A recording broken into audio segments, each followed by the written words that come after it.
The next topic comes, we are closing on to towards the end of the radiation, distribution of energy for different wavelengths.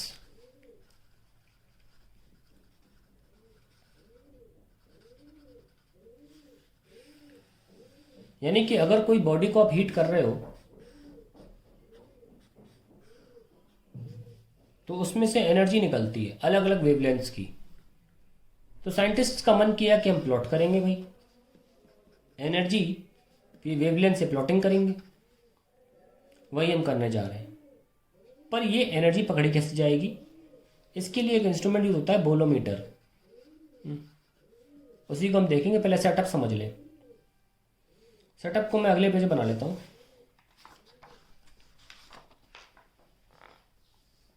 Heading दोबारा लिख लेता हूँ, distribution of energy for different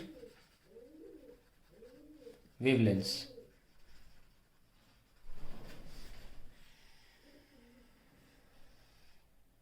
setup देखिए। तो setup ऐसा है कि हमने एक ब्लैक बॉडी है मान लीजिए ले ली, नॉर्मली कार्बन है, उसको गर्म कर रहे हैं और वहाँ से हमने radiations line, they are made to fall on a concave mirror. Main उद्देश्य कॉनकेव मिरर पर गिराने का ये कि ये पैरेलल छोड़ी जाए, कॉनकेव मिरर से टकरा के पैरेलल निकलेंगी, and they are made to fall on a prism. Prism क्या करता है कि वेवलेंथ्स को उनकी स्पीड बदल के अलग अलग कर देता है ना, उनकी स्पीड बदल के अलग अलग कर देता है। तो देखो अलग अलग वेवलेंथ्स आ जाएंगी हमारे पास, and then they again made to fall on a concave mirror. और फिर वहां के बाद these are made to fall on a bolometer.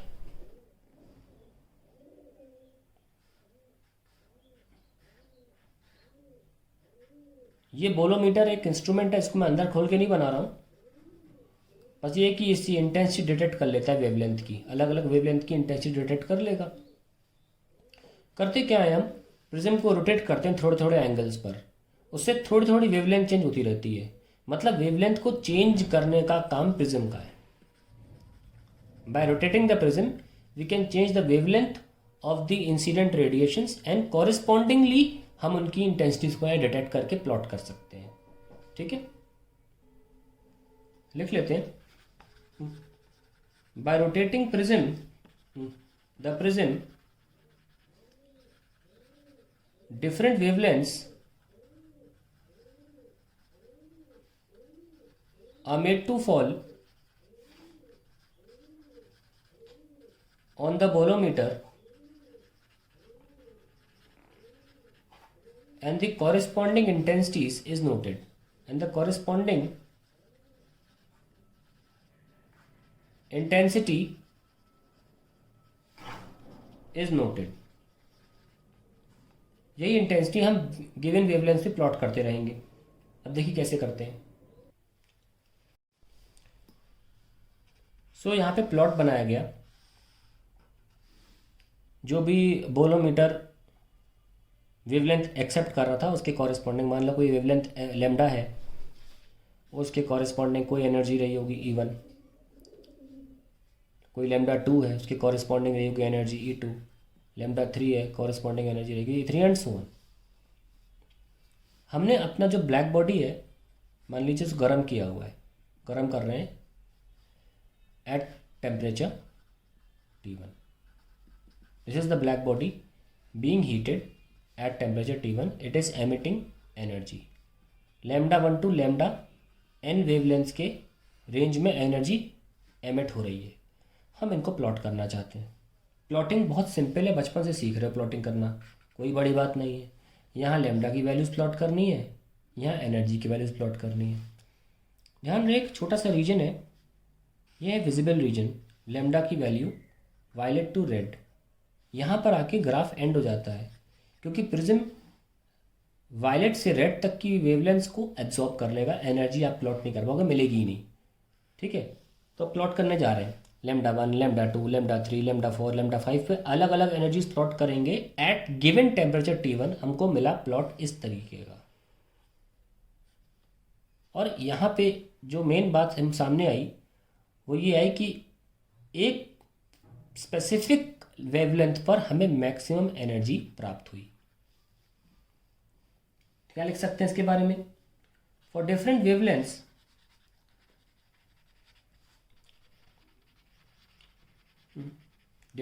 We get different energy. अलग अलग एनर्जी, ऐसे ऐसे एनर्जी मिल रही है। We get different energy and for one specific lambda we get maximum energy। क्यों ना इसको lambda m से दिखाएं? let it be denoted by lambda m1। 1 क्यों? क्योंकि हम अभी एक टेम्परेचर और लेंगे, टेम्परेचर T1 है। अब हमने इस ब्लैक बॉडी का टेम्परेचर बढ़ा के T2 कर दिया। अब उस पर जला रहे हैं हम एट टेम्परेचर T2। आइए उस पर कुछ वेवलेंथ निकली गई, वही λ1 से λ2। वेवलेंथ कोई और थोड़ी ना निकल जाएगी, वेवलेंथ तो वही है ना। उसी रेंज में एनर्जी कुछ और निकल सकती है। तो निकली ऐसे, देखो ग्राफ देखना कैसे बना। फिर जो हमें लैम्डा की वैल्यूज़ इस टेम्परेचर पे एट T2 प्राप्त हो रही हैं, उनको हमने एनर्जी के कॉरेस्पॉन्डिंग प्लॉट किया,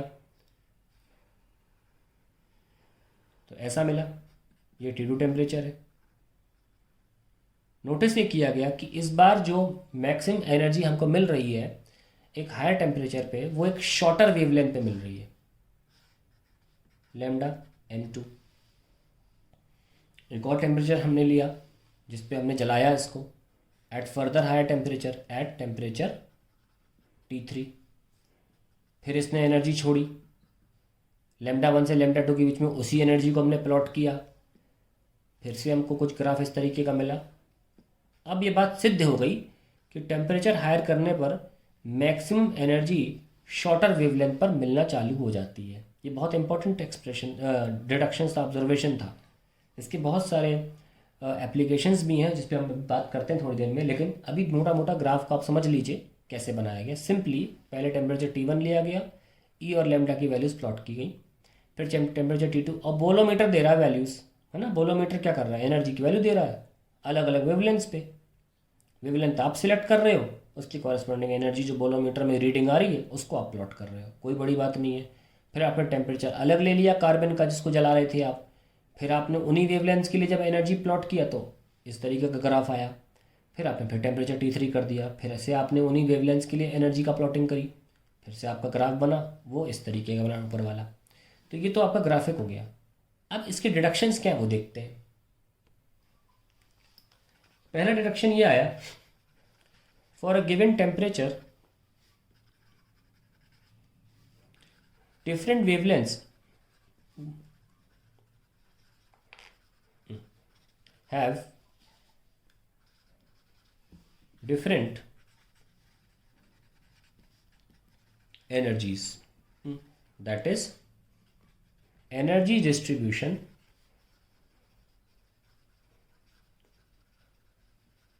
is not uniform। दूसरा deduction, the energy associated with long and short wavelength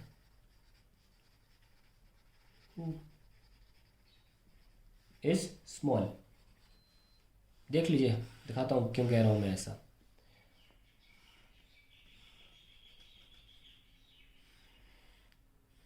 देखो ये एक वेवलेंथ कोई सिलेक्ट कर लीजिए आप, ठीक है।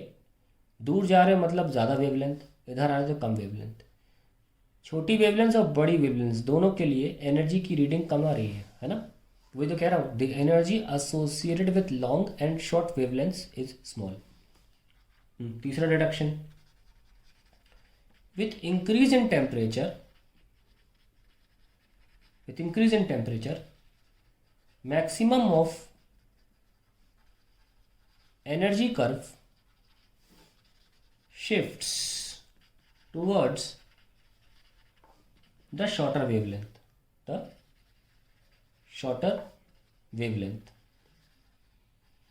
इसका मतलब क्या हुआ? That is lambda m is inversely proportional to temperature. बहुत इंपॉर्टेंट डिडक्शन है और अल्टीमेटली लॉ भी साबित होगा एक, इसी को लॉ बोलेंगे हम. चौथा डिडक्शन बहुत ही इंपॉर्टेंट सामने आता है, कई छोटे छोटे एग्जाम्स में बेसिक बात पूछ ली जाती है. देखिए ध्यान से, ये कर्व है आपका, एक छोटा सा पोर्शन ले लो, बहुत छोटा सा पोर्शन, और इस पोर्शन को आप क्या बोलोगे? डी लैम्डा, है ना, क्योंकि ये लैम्डा वाला पोर्शन है ना, तो इसका छोटा सा गैप डी लैम्डा बोलोगे. इतना छोटा कि इनके दो हाइट्स पर हम ई जो है वो सेम मान लेते हैं. तो इस रेक्टेंगल का एरिया क्या हुआ?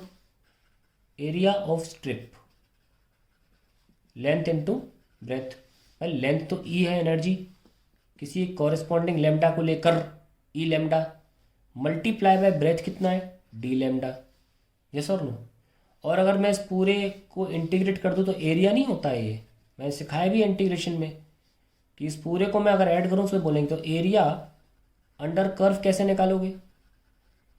अंडर कर्व यहाँ से स्टार्ट करी, सपोज यही ज़ीरो है, ज़ीरो से इन्फिनिटी एरिया निकालना, क्योंकि ये कहीं मरता तो है नहीं, लैम्डा ख़त्म तो कभी होती नहीं है, लैम्डा तो इन्फिनिटी तक जा सकती है.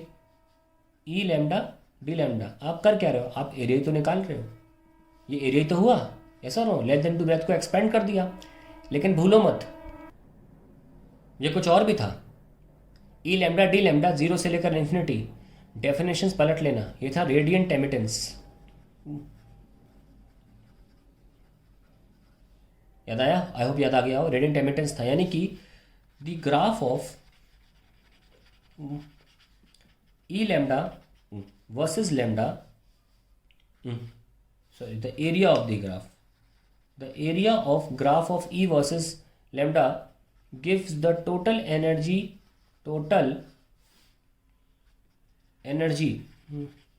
emitted per unit time per unit area over all the wavelengths. अभी भी समझ में आएगा वो ऑल दी वेवलेंस का मतलब क्या होता है, और डी लैम्डा का मतलब क्या होता है, और 1 यूनिट लैम्डा का मतलब क्या होता है. 1 यूनिट निकाल लो यहाँ से, सपोज ये 1 यूनिट है, सब कुछ समझने की कोशिश करो. यहाँ से कोई लैम्डा चुन लो, यहाँ पे लैम्डा चुन लिया, ये क्या होगा? लैम्डा -1/2. ये क्या होगा? लैम्डा +1/2. तो इतनी जो एनर्जी है ना, इसको आप क्या बोल सकते हो? इसको बोल सकते हो मोनोक्रोमेटिक एमिटेंस. अब क्लियर हो गया होगा ग्राफ से, वो सारे टर्म्स अब थोड़े छोटे क्लियर हो रहे होंगे. मोनोक्रोमेटिक एमिटेंस बोलते हैं इस पार्ट को, कि आपने लैम्डा ग्राफ में कोई चुन लिया, आधा एंगस्ट्रॉम इधर आधा एंगस्ट्रॉम उधर, शेड करो, जो एनर्जी मिले उसे बोलेंगे मोनोक्रोमेटिक एमिटेंस. क्या बोला था? Energy per unit area per unit time over 1 unit of wavelength for a given wavelength. देखा आ गया इसका मतलब समझ में ना. Energy emitted per unit time per unit area over all wavelengths, ये हमें इसके एरिया से मिलता है. हमको ये पता है कि per unit time energy per unit area intensity भी होता है, तो डायरेक्टली आप इंटेंसिटी लिख सकते हो.